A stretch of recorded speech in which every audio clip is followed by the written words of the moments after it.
One TV special report.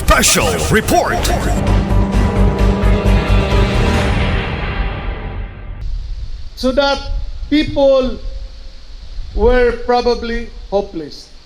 Because not only that road from Lupagan to Panay Dako, Dolores to Kanibungan Dako, but also the parallel road from Tinaklaan going to Barangay Sibasi, passing those barangays therein. Nga ang mga katawan nitong mga panahon nga panahon sa eleksyon sa aran nga simintohon ang karsada, grabe ng elections, pila na ka-elections ang nanlabay, mabisitaan lang sa panahon sa eleksyon, paghuman di na balikan, busa mingon ang atong mga kaigsunan sa usa ka-election promise in the past. Mingon sila nga kung matuman nimo na Mr. Politiko nga masiminto ning atong karsada, maglakaw ko nga maghubo. It was an expression of hopelessness, a distress. So that was phrase to my mind, that when I assume as your congressman on my first term, ato dayong una napasiminto ang karsada, of course, paingon sa akong birthplace sa Kanibungan Dako, and paingon sa Sibasi, and hangtod nga na human puro na siminto, no? And kauban niya na muning atong town center, no? Pattern ni sa UP Town Center. Kay kumuadto tas Manila, usahay makakwanta nakabisita ta ng lugar. Akong iauhag ang local officials at the time. Let us improve our market.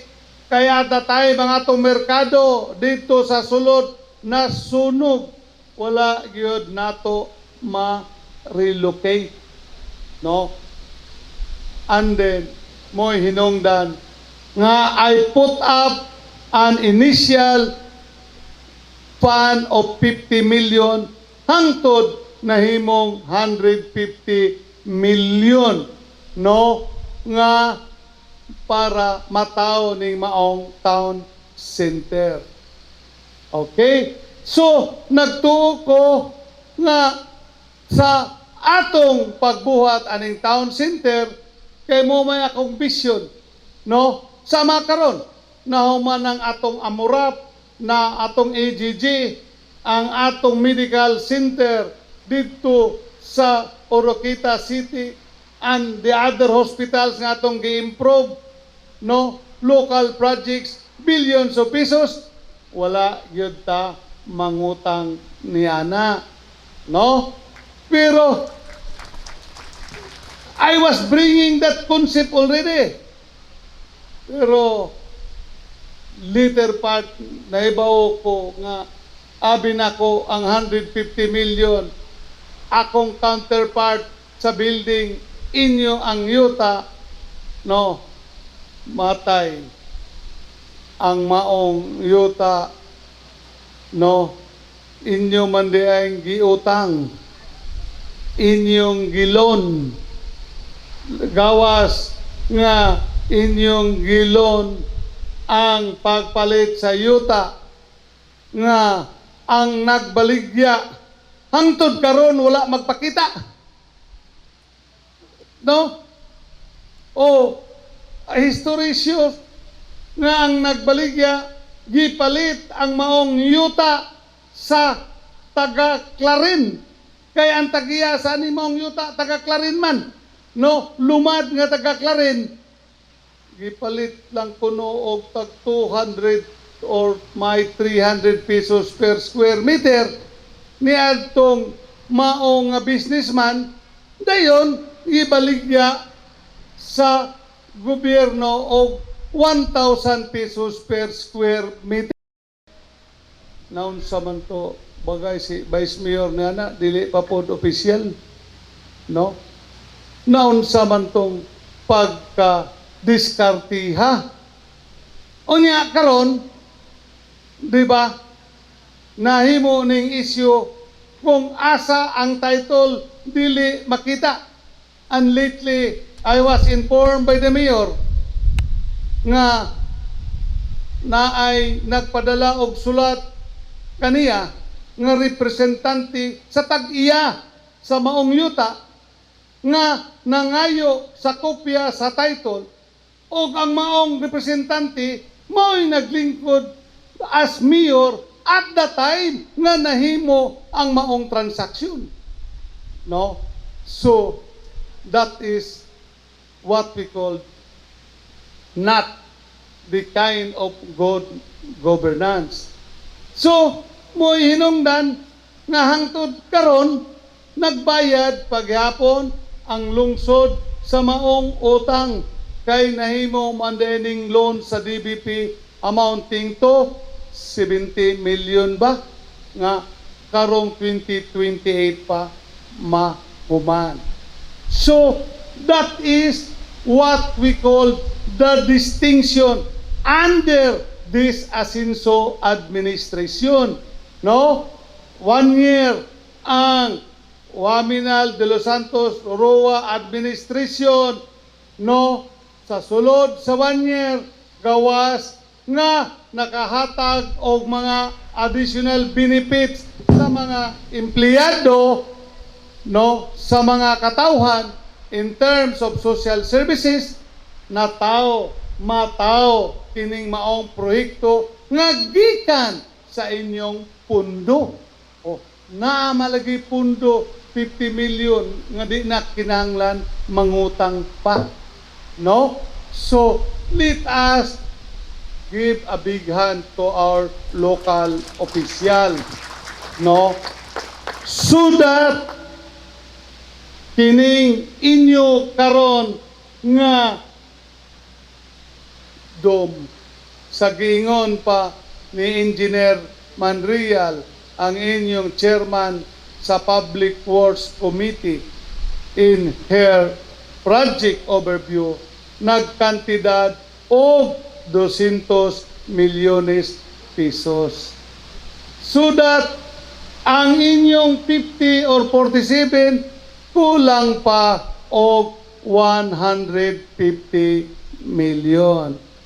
Inspired with that initiative ninyo, no, akong i-announce with their permission also, because they give me the instruction to announce si Congressman Ando Waminal of the 2nd District o si Congressman Indy Waminal of our Asinso Pinoy Party has already allocated 100 million pesos for 2027 para kaning 50 million mahuman November, December, timely ang 100 million, no, sa gikan sa atong duha ka congressman magamit on the first quarter of next year, no? Dayon pagsulti nako kang mayora ningon siya nga gawas pa ni ana duna naday kunoy 20 million pesos nga gigahin si Congressman Indy for this year 2026, no? So ingon si mayora nako nga kung nay 100 2027 ang kulang 150, so nanay 120, ningon na lang po siya nga Gob, ikaw nalayon niya mahibolo sa balanse. O ayaw kabalaka, that 30 million nga kulang, the provincial government will support and will take care with that kulang nga 30 million. Si Board Member Clara Villanueva, ang atong SK Federation President, who is also from our place, no, is the one that will now sponsor in the sangguniang panlalawigan for the balance of 30 million. Akong i-rephrase kaninyo nga ang inyong inisyatiba, which is na-mention ni Mayor kaganiha, nga ang atong beach resort sa Rama Beach nga sa dihang gagmay pata. Ang mga konsehal pag gagmay pata, may connotation sa bata pata. Ang mga konsehal mingon po nga bata pa biya mi go, ikaw ra biya mo senior citizen. Be that as it may, sa among generation sa una, way back in the early 70s, among dakong kalipay nga makaligo sa Rama Beach. Dili lamang kitang taga-Clarin, but is one of the famous beaches in the province nga dili lang taga Misamis Occidental ang moanha, kundi pati sa neighboring provinces. Under your leadership, you submitted to us a plan, no, for its development. So nabutangan og 50 million last year para mahuman karong tuiga ang atong provincial government. Bisan og wala nako konsensyaha padungog-dungog ni Mayor Ging, ato nang na-allocate ang 50 million pesos this year, and it was already bid, no, para ang maong 50 million Rama Beach development ninyo nga kulang nga nahatag last year gikan sa Kongreso, karon ang kulang 50 million para mahuman kayod karong tuiga, no, gigahinan na sa provincial government. That is what we call the sincere, the real, walang plastikan na collaboration, no, that puts into reality the seeing of the past, that we public officials should deliver the expectation of the people. And what is that expectation? It should be that action, because action speaks more than words, no? So, muna ang development update ninyo sa inyong lungsod, nga ako inyong gobernador, ang atong duha ka congressman, nga kung ako inyong anak, ang duha ka congressman na to, apo sa lungsod sa Clarin, are very inspired to support on to do what is best for Clarin, no? And as a matter of fact, no, we are trying, no, in support of your administration to make Clarin a spillover of the growth and development of Osamis, no? So that is why we have now your recent, no, which probably first quarter of next year that will be open, no, you have additional locators here, a business enterprise, which is the Pure Gold and the DIY establishment, no? They are here because they have trust and confidence to your administration, no? Now, nawala na tong dunapay bayaran og buhis other than the municipal treasurer's office, no? I am making this reminder loud to all businessmen doing business here in Clarin and for the whole province of Misamis Occidental, no, nga napay tagaan og laing buhis, no? So stop that practice, otherwise we will include you in the bribery charges. So with that, akong mga kaigsunan, sa lungsod sa Clarin, kining atong groundbreaking today, which will start the construction of this project. Let us reaffirm our commitment to continue working together, working together in a sincere and honest way, nga dili lang sa baba, kundi sa buhat. You call me as your, not only your working governor, but your hard-working governor. Let us not only all be hard-working, but let us observe our core values of the 5 M's nga ang misamis nun, matinahoron, matinod-anon, matinabangon, mahigugmaon, og labaw sa tanan, mainampuon. Di na lang ko mo-invoke og verses sa Biblia kay nag-invoke naman si Vice Mayor Jojo. What is important? What we invoke, what we say, let's do it in reality. With this, kini nga proyekto reminds us that progress is not built not only with concrete and steel, but with cooperation, trust, pag sinaligay nga walay libak kanay kung naa sa likod, no? And shared aspiration.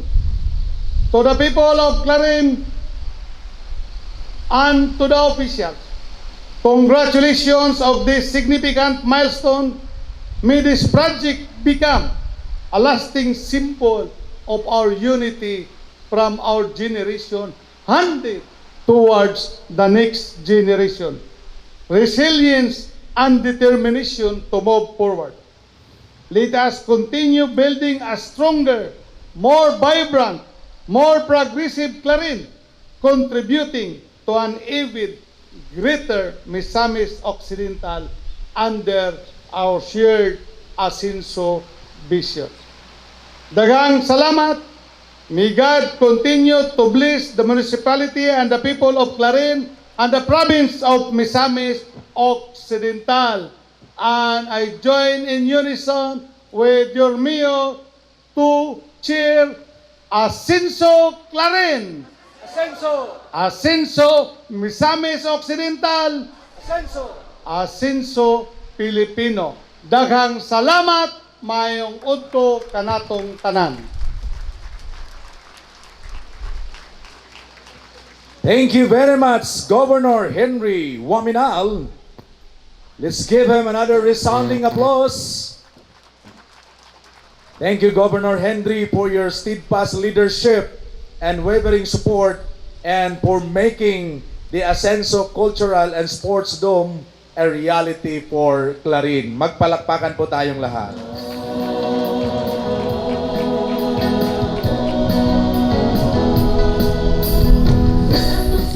And now, ladies and gentlemen, before we end, as part of our ceremony, we will witness the ceremonial distribution of our rice relief assistance to our motorcycle operators and drivers association.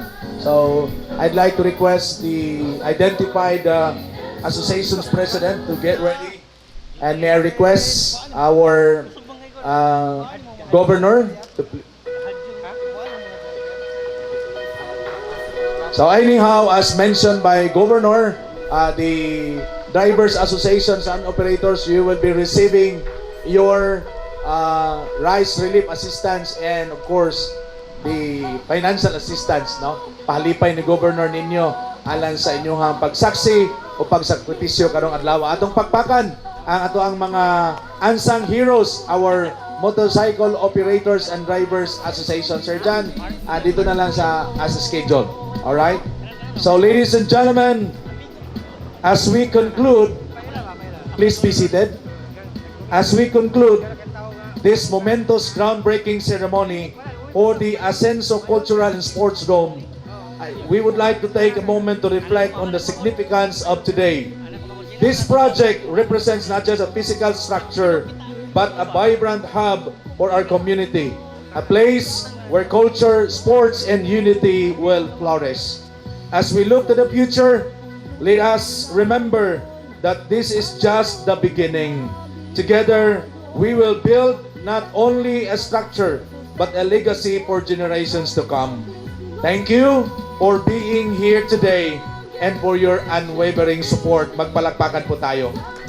And let's continue to work together to make Clarin a place of cultural richness and athletic achievement.